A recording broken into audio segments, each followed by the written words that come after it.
हमारे पास चोर भी आते हैं, साफ कह देते हैं हमने चोरी की, तो कितना कह लगे एक पैसा नहीं रहा, सब चला गया। डकैत आए, डकैत पूछा भाई तुमने डकैती डाली तो कितना जीवन में तुमने लूटा होगा? कह लगे कई करोड़ का। किधर गया? कह लगे एक पता नहीं, हमारा घर का चला गया। घर का गया? तो कहने का मतलब कि हिसाब करता बिल्कुल सच्चा है, जो पाप का भी हिसाब करता पुण्य का भी करता है, ये सब, और उसका ब्याज वो सब आपको देना, वो दूसरे को किसी को नहीं देना। इसलिए ये मनुष्य शरीर अनमोल है, ये बार बार नहीं मिलता। अब की बार परमात्मा को प्राप्त करने के लिए इस जीवात्मा को इस जड़ से, इस शरीर से निकालने के लिए आपको ये दिया गया, और उसने कह दिया है कि मैंने तुमको साफ सुथरा मकान दिया है, जैसा आपने दिया वैसे तुमको दे देना। फिर जब वो खड़ा हो जाएगा और तुमने गंदगी भरी तो फिर तुमको मार मार करके इतना मारेगा कि तुम्हारी नस नस को तोड़ देगा, और इतनी पीड़ा होगी कि जन्मत मरण दूसरे तो कोई, जन्मने मरने में अत्यंत पीड़ा होती है। और उसको निकाल के बाहर करेगा और कहेगा चलो हिसाब कराए। हिसाब करेगा तो तुम्हारा बताएगा देखो इतनी चोरी की, इतने जानवर मारे तुमने, इतना धोखा दिया, इतने बेईमानी की, तुमने कोई भी पुण्य नहीं किया अपने जीवन में, और चलो इनको ले जाओ उस नर्क में डालो, वहाँ जा करके उस योनि में बंद करो इसको। तो बताओ आप क्या करोगे? बोलो आप करोगे क्या? उससे बच जाओगे? इसलिए जिन जिन देवताओं की आप पूजा करते हो उनसे ये प्रार्थना करो कि हमको ये सद्बुद्धि दो कि हम, मतलब ये है कि कोई धोखा, किसी को बेईमानी न करे, धोखा न दे, और अच्छे काम करे। सद्बुद्धि रहेगी तो अच्छा काम करो, आप मेहनत का काम करो, बच्चों की सेवा, आएगा एक सत्कार, और फिर उसके बाद भजन करो कि भजन करने की हमको सद्बुद्धि दीजिए कि कोई महात्मा मिल जाए, या आप ही मुझको रास्ता बता दीजिए तो मैं भजन करने लगूं। तो महात्मा कोई ना कोई मिल जाएंगे, वो रास्ता बता देंगे मनुष्य मंदिर में। तुम फिर भजन सच्चा करना अपनी जीवात्मा से परमात्मा का, तब देखो दिमाग ज्ञान चक्षु खुल जाएगा। और यही से बैठ करके रोज स्वर्ग जाओ, रोज रोज वैकुंठ जाओ, और वहाँ ब्रह्मा से मिलो, और विष्णु से मिलो, और शिव से मिलो। लेकिन आप बाहर से इन चर आँखों से आपको क्या पता है, इधर से गए उधर धोखा देने लगे, उधर किसी का खेत लूटने लगे, किसी को मारपीट करने लगे, तो फिर देवता की पूजा क्या हुई? ये मनुष्य शरीर फिर नहीं मिलेगा आपको, अमोला दे दिया गया। इसलिए इसको बचाओ। अभी तक जो कुछ भी किया है गुनाह, अब उनको तो छोड़ दो, अच्छे काम करो, अच्छे काम करो, जीवात्मा को जन्म मरण से बचाओ, 84 से नरकों से, नहीं तो ये जाने वाली है। और मनुष्य शरीर ये खाली होने वाला, ये तो किराए का मकान है। हे बच्चे बच्चियों, ये किराए का मकान है, वो ये नहीं देखा गया 2 बरस का है, 4 बरस का है, 10 का है, वो 20 साल का है, 50 का, 100 की पूंजी आपको दी जाती है। जिसकी पूंजी खत्म हुई और फिर खड़ा हो जाएगा, निकलो उसी वक्त निकाल के।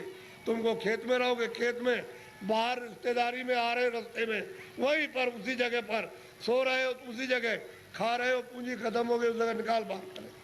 बताओ फिर आप क्या ले आए थे? अच्छा क्या ले जाओगे बताओ? ये किराए का मकान हमारा भी है, हमको भी है खाली करना, क्या हम ले जाएंगे?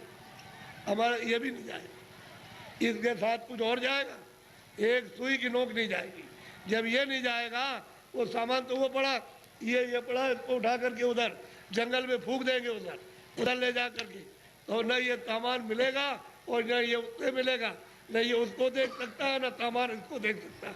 ये भी जड़ है और सामान भी जड़ है। तो फिर चेतन में आप बेचारे, चेतन को आपने क्या किया?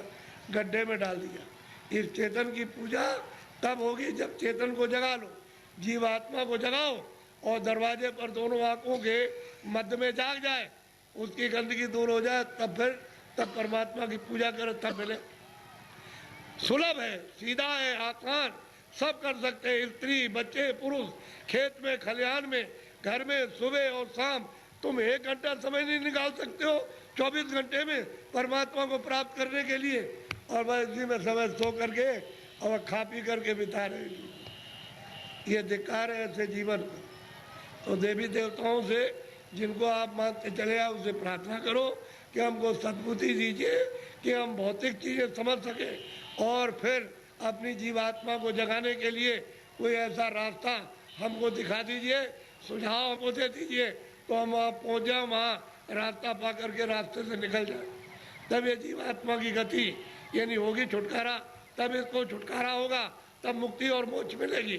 नहीं तो परमात्मा क्या कुछ भी नहीं प्राप्त कर सकते हो, न देवी देवताओं के पास पहुँच सकते हो, न स्वर्ग वैकुंठ में, न मंसूरी पा सकते हो। तो ये भटकती रहेगी जीवात्मा। जैसे पशु पक्षियों में वो भी तो जीवात्मा यही है, इसी मनुष्य शरीर से उसमें बंद की गई। ये कुत्ता हो गए, बिल्ली हो गए, गधा हो गए, चूहा हो गए, ये इसी में से गए। अब उसमें भोगने के बाद फिर इसमें आएंगे तो फिर वही काम करो, फिर उसी में जाओ। तो बस यही लगा रहेगा, आना और जाना, रो चिल्लाओ और कोई तुम्हारी सुनवाई नहीं। अरे कोई सुनता है? आदमी को जंगल में मार रहा, तुम सुन रहे हो उसकी तकलीफ को? पशु बीमार है, उनको आप मार रहे हो डंडे से, और चलो चलो, उसको बुखार चढ़ा, सिर में दर्द है, उसको भूख लगी है, प्यास लगी, वो बेचारा, तुम उससे पूछ रहे हो कि तुमको प्यास लगी है, वो बता देगा? अरे मनुष्य शरीर अमोलक है, ऐसा शरीर फिर मिलेगा नहीं। और कोई ऐसे काम, कोई कर्म नहीं कर रहे हो जिससे मनुष्य शरीर पा जाओ।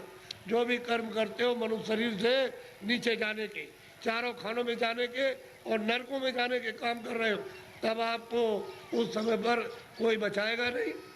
न रिश्तेदार, न भाई, न बहन, न पति, न पत्नी, न बच्चे, न बच्चों को माँ बाप, कोई न धन न दौलत, कौन इसको बचाएगा आकर? सभी अलग अलग पड़े, सब अलग हो जाते हैं। इसलिए आप लोग थोड़ा सा कुछ समझ लो कि मैं किस लिए आया हूँ। यहाँ आपके बाईपास पर मथुरा में सत्संग होता है, तो आप जरा सा वहाँ थोड़ा समय दे करके समझ लो। अगर अच्छी चीज़ मिल जाए तो ले लो, और नहीं अपने घर चले जाओ। अमोलक चीज़ मिले तो ले जाओ, और नहीं तो अपने घर में रहो। जहाँ भी मिल जाओ वहाँ चले जाओ, तुमको सुलभ है। मैं आपको ये सलाह दूंगा कि जहाँ भी उस परमात्मा को प्राप्त करने वाले महात्मा इस मनुष्य रूपी मंदिर में मिल जाए, वही चले जाइए। तो ये खड़ेर हो गया है, ये मंदिर, ये मनुष्य मंदिर खड़ेर है, इसमें सब बुरी बुरी चीज़ें भरी है, और उनके द्वारा ये निकल जाएगा तो साफ सुथरा, बड़ा सुंदर, बड़ा अच्छा लगेगा उस समय पर। और जीवात्मा जाग जाएगी तो जगमग जगमग जगमग बजा, अंधेरे का नाम नहीं रहेगा, बाहर भी उजाला, अंदर भी उजाला। तब आपकी समझ में आएगा ये संसार क्या है।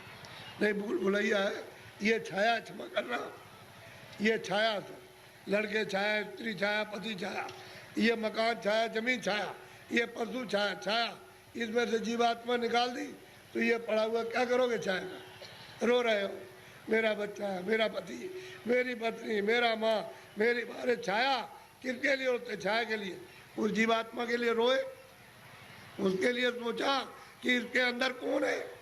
अरे भाई मन नहीं, बुद्धि नहीं है, चित्त नहीं, शरीर नहीं, हाथ नहीं, पैर नहीं, आँख नहीं। अरे वो जीवात्मा क्या चीज़ है जो इसमें से निकाल के अलग कर दी? शरीर तो ये पड़ा है, आँख भी है, कान भी, बोलता नहीं, सुनता नहीं, देखता नहीं, हाथ नहीं हिलाता, और तो मतलब ये है कि इसमें माया की छाया में पड़े हो, मेरी मेरी आय, मेरी आय। ऐसे चले जाओगे आया करते, और कुछ मिलने जुलने वाला नहीं है। इसलिए महात्माओं का सत्संग जरूर सुनो।